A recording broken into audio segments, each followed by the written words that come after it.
Capital. Jon Miller is the founder of Open for Business, and a partner at Brunswick Group in London. Jon, look, the problem I have with this relationship between business and anti-LGBT is that it shows up in your statistics, but it never seems to show up in reality. The reality is that companies continue to do business in these places. And when I've been there, there is a disconnect. People don't seem to realize it's costing them. Well, companies are doing business in these countries too. Absolutely right. And so they should. I mean, we're not advocating that companies should be coming out of these countries, but how are they using their influence, as major investors, as major employees, as major parts of the supply chain in these countries like Uganda. So, and they are actually doing that. So you take, one of the first major companies to speak out when the bill was passed in Uganda was Total Energies, a major investor in Uganda, a major energy company, and the CEO spoke to President Museveni and said, this bill is not in line with our values, and we don't think it's good for the economy. So, Jon, you say that example, and I spoke to the CEO of Total on that very point. Yes, he wrote a letter to President Museveni and made his opposition. But when I asked him, OK, the bill is now passed, what are you going to do about it? He says nothing. Now it's time for, this is what they've decided. This is their legitimate decision-making process. We have to just accept it. That, to me, suggests a failure of the process.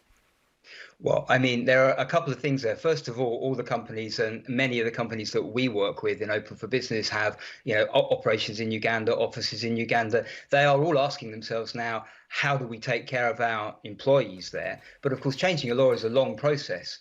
One of the major concerns at the moment is, for want of a better expression, contagion. I was in Nairobi a couple of weeks ago with the community in Kenya, and actually there's extremely high levels of anxiety about similar bills being passed, in Kenya, in Tanzania, in Burundi, in Rwanda. So there is still a lot for business to do to use its voice and to put the economic case that this kind of law is not in the interests of the economies in these countries.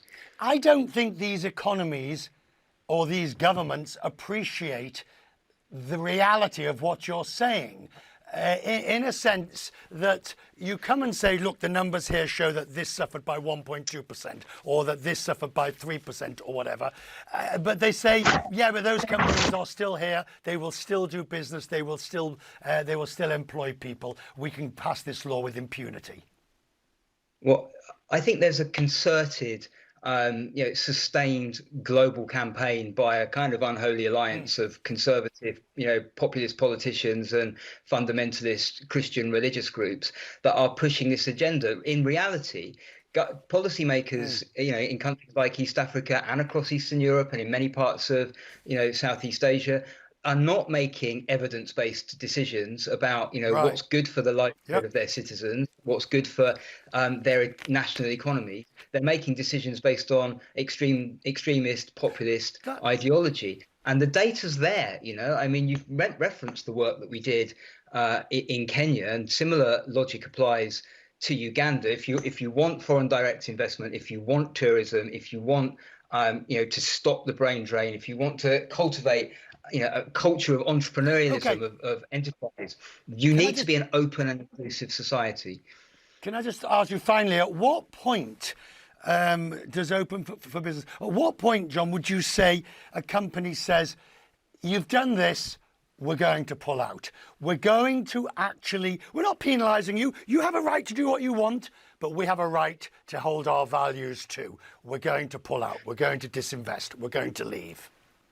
Well, I tell you what we are seeing a lot of is companies pausing significant investment decisions and then saying, maybe we don't want to invest in this country that's got these laws on its statute books. Maybe we want to invest in another country in the region that's got a more open and inclusive attitude. So whether we'll see companies pulling out or not, I don't know. And it's not necessarily in the interests of people in Uganda for companies to pull out. These companies that have big supply chains, Uganda is largely a smallholder farmer-based economy and extractives economy. These companies pull out. What happens to the communities that depend upon them? But what we are seeing is companies starting to ask about future investments. Jon, I'm grateful for you tonight, sir. I'm grateful. Thank you. Great.